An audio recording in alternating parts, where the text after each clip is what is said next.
Though not recognized as canonical by the major world religions, the Book of Enoch remains one of the most fascinating and enigmatic texts in ancient literature.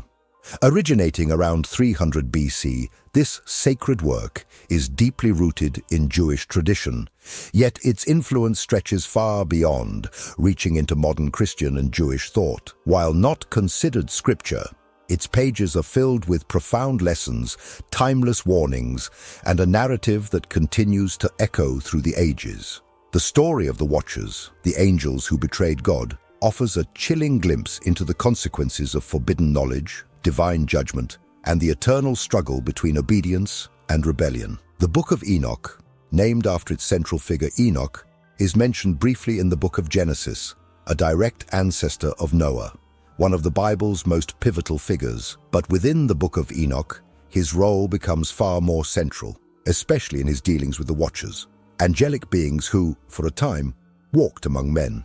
The Watchers are described in chapter 7 as the sons of God, or the sons of heaven.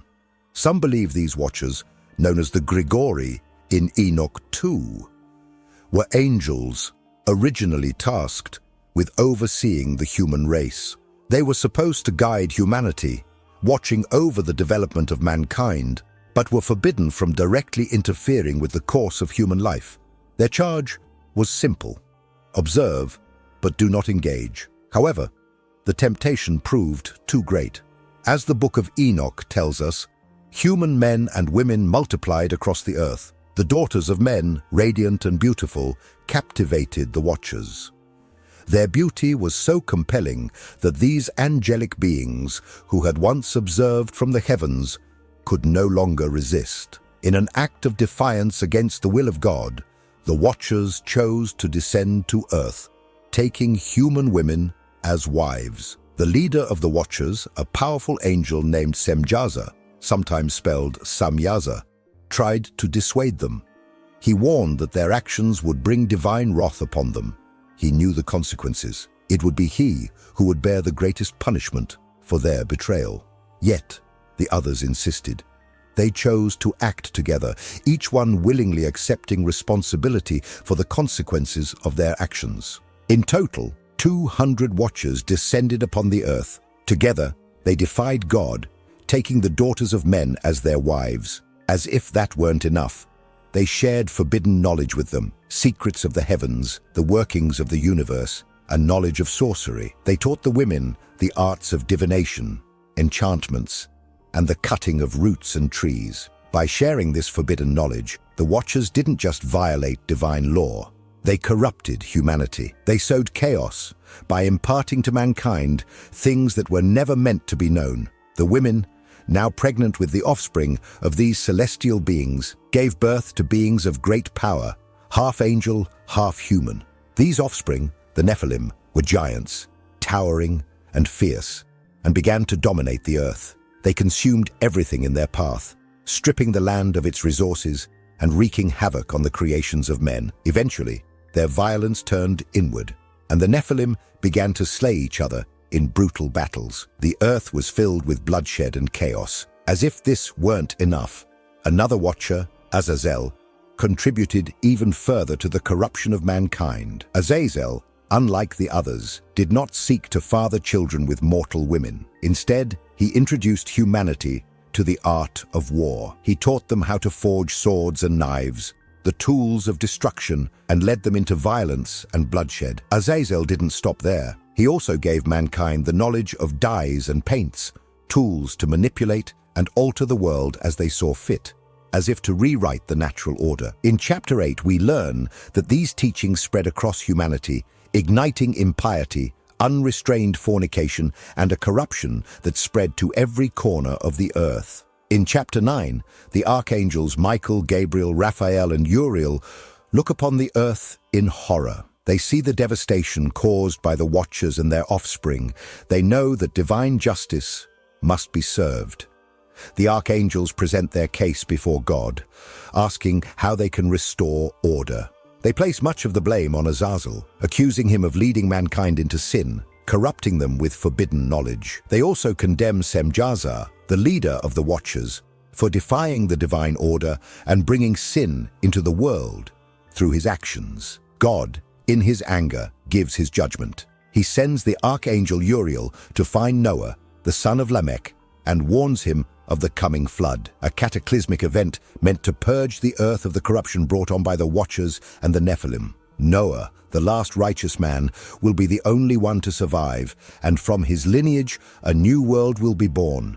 God commands Raphael to bind Azazel, casting him into the abyss, where he will be bound in darkness, away from all light. Raphael is also tasked with ensuring Azazel remains there, stripped of all power, until the day of judgment when he will be cast into the eternal flames. Gabriel is instructed to destroy the Nephilim, to incite them to destroy each other in an eternal war until they are wiped out completely. Then God commands Michael to confront Semjaza, the leader of the fallen angels, and deliver a message of doom. Michael tells Semjaza that his rebellion against God will be punished. Semjaza and his followers will watch as their offspring, both their angelic sons and their Nephilim children, are slaughtered before their eyes. For 70 generations, they will be bound and cast into the depths of hell, where they will remain until the end of days. By chapter 12, we see Enoch, the chosen scribe, called by the Watchers. They ask him to plead on their behalf, but God's verdict is clear. They will never know peace again. In a chilling moment, Enoch, speaking as the voice of God, delivers the prophecy that the Watchers will suffer eternally for their betrayal. Their days of glory are over, and now they must live with the consequences of their defiance. In chapter 13, Enoch confronts Azazel directly. He speaks with the authority of God, declaring that there will be no forgiveness. Azazel and the other Watchers are doomed. Their punishment is set in stone, and they will never again ascend to the heavens. Their fate, it seems, is sealed. For 70 generations they will remain imprisoned beneath the earth, awaiting the final judgment. In the end, they will be cast into the fires of hell. Yet the story of the Watchers is far from over. In chapter 21, Enoch is shown a terrifying vision of the prison where the fallen angels are kept. He beholds a place of suffering and torment, where columns of fire blaze and the wicked are forever bound. This, we are told, is the eternal prison of the angels who betrayed God. In the second book of Enoch, Enoch ascends to the heavens once more, this time encountering a new group of fallen angels known as the Grigori. These beings are similar to the Watchers, but their leader is not Semjaza. Instead, it is an entity named Satanael, often considered to be a manifestation of Satan himself. These angels, like the Watchers, fell to earth and fathered children with mortal women.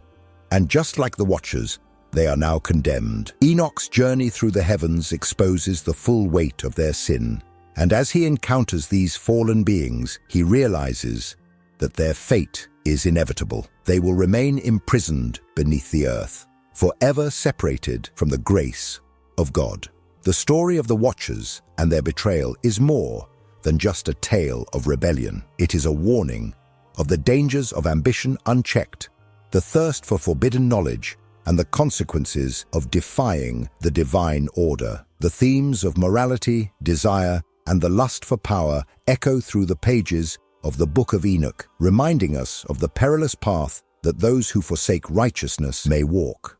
As we reflect on this ancient tale, we are forced to ask, what is the price of betrayal? What becomes of those who seek to corrupt the world for their own gain? In the end, the Watchers serve as a cautionary tale, a reminder that even the purest beings can fall, and the consequences of such a fall are eternal. So, what do you think? Should these ancient texts receive more attention in modern times? Should they be taught as doctrine for the lessons they contain? I'd love to hear your thoughts. And if you want to explore more about angels, demons, and other ancient mysteries, don't forget to like, subscribe, and hit the bell icon to stay notified. Until next time, remember, the answers to our questions are out there. Sometimes, all it takes is looking in the right places.